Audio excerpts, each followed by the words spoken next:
नमस्कार दोस्तों, स्वागत है आप सभी का online India first day YouTube channel पर। इस वीडियो में हम बात करने वाले हैं लेखपाल भर्ती को लेकर जारी रिजल्ट के बारे में।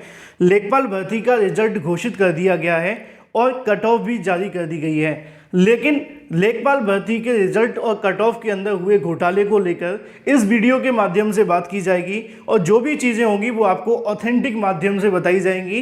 तो चैनल को सब्सक्राइब करके बेल आइकन को दबा लें, जिससे कि आपको रियल ऑथेंटिक जानकारी मिलती रहे। सबसे पहला सवाल मेरा ये होगा कि आप में से कितने अभ्यर्थी हैं जिनके नंबर आए हैं और नंबर के बाद में कितने नंबर बन रहे थे और आपका सिलेक्शन हुआ या फिर नहीं, मतलब कि आप डीवी के लिए क्वालिफाई हुए हैं या फिर नहीं। क्योंकि लेखपाल भर्ती को लेकर रिजल्ट घोषित हो जाने के बाद कई ऐसे सवाल देखने के लिए मिले हैं। लेखपाल भर्ती शुरुआत से ही विवादों के घेरे में बनी हुई थी, लेकिन हम शुरुआत करते हैं रिजल्ट के साथ, फिर हम बात करेंगे सभी अलग अलग मुद्दों के बारे में, चाहे वो लेखपाल भर्ती के अंदर 15,000 संदिग्ध के बारे में बात हो या फिर 75 नंबर वाले के फेल होने के बारे में और 76, 77, 81 वाले के पास होने को लेकर। मतलब ये है कि 75 नंबर में पास हो गए और 76, 77, 81 के बावजूद फेल हो गए।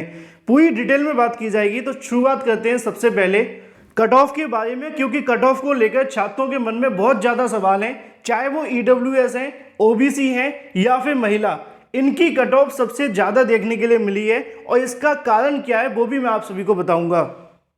सबसे पहले आपको देखने के लिए मिलेगा कि लेखपाल भर्ती के अंदर जब परिणाम घोषित किया गया तो इसके अंदर 2-3 चीज़ें ऐसी थीं जो कि कहीं ना कहीं स्पष्ट नहीं की गई। आपको पता होगा कि जब लेखपाल भर्ती का पेपर हुआ था, बहुत सारी अलग अलग अपडेट आप सभी को मिली होंगी पेपर आउट के बारे में, 15,000 संदिग्ध के बारे में और भी अलग अलग चीज़ों को लेकर, जैसे कि आंसर की का वायरल होना, एडमिट कार्ड का वायरल होना और भी बहुत कुछ। इतना सब कुछ हो जाने के बावजूद भी लेखपाल भर्ती का जब रिजल्ट घोषित किया गया तो इसके अंदर उनके माध्यम से एक भी संदिग्ध अभ्यर्थी का परिणाम नहीं रोका गया। आपको याद होगा एसटीएफ के माध्यम से 15,000 से ज़्यादा छात्रों को संदिग्ध पाया गया था। 15,000 छात्रों की रिपोर्ट मांगी गई थी। चलो मान लेते हैं कि 15,000 के 15,000 ने घोटाला नहीं किया होगा, लेकिन इसमें से किसी एक ने तो घोटाला किया होगा। 0.001% भी अगर हम मान के चलें तो वो आपका एक अभ्यर्थी देखने के लिए मिलता है। क्या उस एक अभ्यर्थी ने भी घोटाला नहीं किया जिसकी यहाँ पे आंसर की वायरल हो रही थी? और भी बहुत सारे ऐसे सवाल हैं। लेकिन जब लेखपाल भर्ती का परिणाम घोषित हुआ तो उसके अंदर किसी भी संदिग्ध अभ्यर्थी का परिणाम नहीं रोका गया और ये सबसे बड़ी वजह रही कि आपकी कट ऑफ इतनी ज़्यादा गई। कट ऑफ को लेकर मैं आगे भी बताऊंगा ईडब्ल्यूएस ओबीसी के बारे में, उसको आप अवश्य सुनिएगा, क्योंकि हमारा सबसे पहला मुद्दा है लेखपाल भर्ती के अंदर ऐसे 15,000 संदिग्ध अभ्यर्थी जिनको लेकर एसटीएफ के माध्यम से रिपोर्ट मांगी गई थी।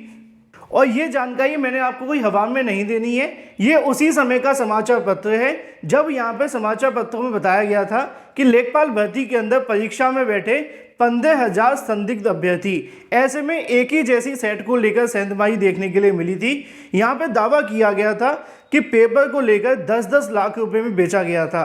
अब ये 15,000 जो अभ्यर्थियों की रिपोर्ट मांगी गई थी एसटीएफ के माध्यम से, सवाल ये देखने के लिए मिलता है कि क्या इसमें से कोई एक अभ्यर्थी भी ऐसा नहीं था जिसका रिजल्ट रोका जाना चाहिए था? अगर नहीं तो आयोग को जानकारी देनी चाहिए कि 15,000 अभ्यर्थियों का क्या हुआ, क्योंकि एक छात्र मेहनत करता है नौकरी पाने के लिए और 15,000 से ज़्यादा परीक्षा में संदिग्ध पाए जाते हैं, लेकिन आयोग उसके लेकर एक भी अभ्यर्थी पर कार्रवाई नहीं करता। तो कहीं ना कहीं सवाल तो बनना लाजमी है कि क्या परीक्षा के अंदर घोटाला किया गया है या फिर इन 15,000 को पास कर दिया गया है, पहला सवाल।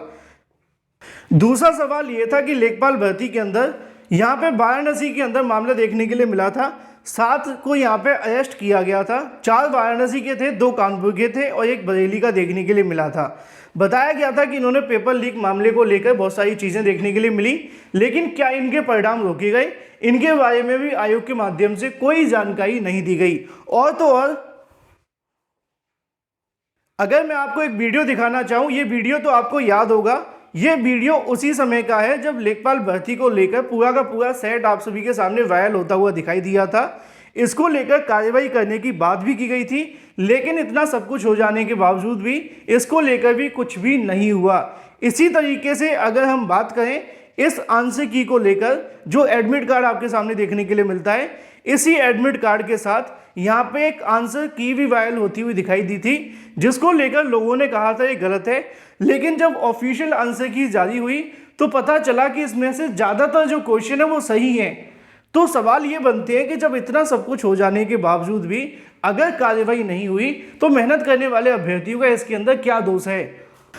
क्योंकि जब परीक्षा करवाई जाती है तो अभ्यर्थियों को लगता है कि कट ऑफ बहुत कम जाएगी और आमतौर पर परीक्षाओं के अंदर कट ऑफ कम जाती भी है। लेकिन जब भर्तियों में धांधली भ्रष्टाचार हो जाते हैं तो कट ऑफ आपकी ऐसे ही बढ़ जाती है, जैसे कि आपको यहाँ पे देखने के लिए मिल रही है।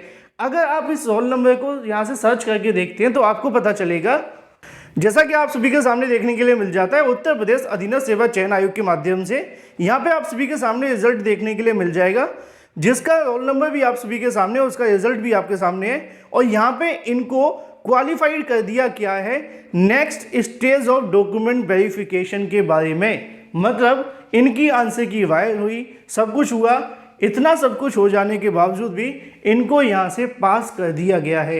ये एक चिंता का विषय है। तो इससे साफ होता है कि जो 15,000 अभ्यर्थी संदिग्ध पाए गए थे उनके बारे में आयोग ने कोई निर्णय नहीं लिया, या फिर उन सभी को पास कर दिया जो पास हो सकते थे, और जो नहीं हो सकते थे वो बाहर हो गए, क्योंकि सीटें तो सिर्फ 8,000 थी, है ना। अब 27,000 को क्वालिफाई तो किया है, लेकिन नौकरी तो 8,000 को ही मिलेगी ना, ये भी सोचने वाली बात है।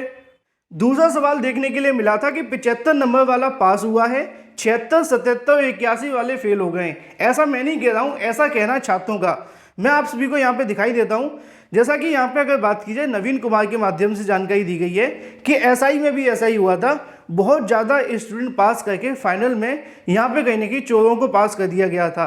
इनका यहाँ पे जो टोटल बन रहा है वो 76.25 बन रहा है, लेकिन बावजूद इसके इनको यहाँ पे सिलेक्ट नहीं किया गया है। इसी को लेकर अभ्यर्थियों के माध्यम से सवाल भी किए जा रहे हैं कि आखिर ऐसा कैसे हुआ। अगर हम राम को देखें तो इनका भी यहाँ पे कहना है कि मेरे 76.50 हो जाने के बावजूद भी सिलेक्ट नहीं हुए हैं। इसी तरीके से कुछ और लोगों की अगर बात की जाए तो 76 होने के बावजूद भी इनको भी सिलेक्ट नहीं किया गया है। साथ ही साथ कुछ लोगों को अब्सेंट भी कर दिया गया है, वो भी अलग मामला है। अब सवाल ये है कि अगर इनके इतने अच्छे नंबर हैं तो ये यहाँ पे फेल कैसे हो सकते हैं। अगर बात की जाए उमंग रामनी के बारे में तो इनका कहना ये है कि मेरे 81 बन रहे हैं। समझ में तो मेरे भी नहीं आ रहा कि अभ्यर्थी अगर ऐसी जानकारी दे रहे हैं तो गलत तो नहीं बोलेंगे, है ना। अगर उनके इतने नंबर बन रहे हैं तो यहाँ पे उनको पास क्यों नहीं किया जा रहा? आखिर मामला क्या है कि इनके इतने नंबर हो जाने के बावजूद भी भर्ती के अंदर इनको पास नहीं किया गया। दूसरा सबसे बड़ा सवाल देखने के लिए मिल रहा था कि ईडब्ल्यूएस ओबीसी की कट ऑफ ज़्यादा गई है। दोस्तों, जैसा कि आप जानते हैं कि यूपीपीएससी यूपीएससी के माध्यम से एक स्तरीय आरक्षण का लाभ दिया जाता है। उत्तर प्रदेश में हाल ही में 69,000 शिक्षक भर्ती में एक आदेश आया था जिसमें डबल आरक्षण को रद्द कर दिया गया था।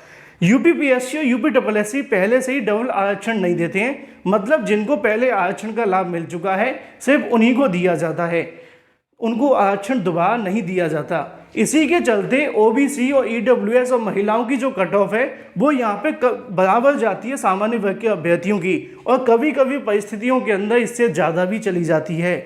और यही वजह है जिसके चलते आप सभी को ऐसा देखने के लिए मिला है।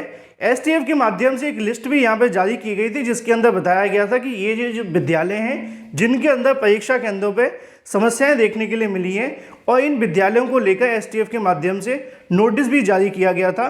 कुल मिलाकर 80 के आसपास ऐसे विद्यालय थे जिनके अंदर परीक्षा में समस्याएं देखने के लिए मिली थी, या फिर अगर बात की जाए अनुचित साधनों का उपयोग किया गया था। अब इतने विद्यालयों के अंदर धांधली भ्रष्टाचार हो जाने के बावजूद भी अगर एक भी अभ्यर्थी का परिणाम नहीं रोका गया है तो कहीं ना कहीं सवाल तो खड़े होने लाजमी हैं। और यही वजह है कि अभ्यर्थियों के माध्यम से लेखपाल को लेकर सवाल खड़े किए जा रहे हैं। उनका कहना है कि लेखपाल भर्ती में घोटाला हुआ है। इतने प्रूफ देखने के बाद अब आपकी राय क्या है, कमेंट करके अवश्य बताएं। वीडियो को और भी छात्रों के साथ शेयर कर दें जिससे कि उनको भी जानकारी मिले। फिलहाल इस वीडियो के माध्यम से इतना ही। Thank you for watching this video.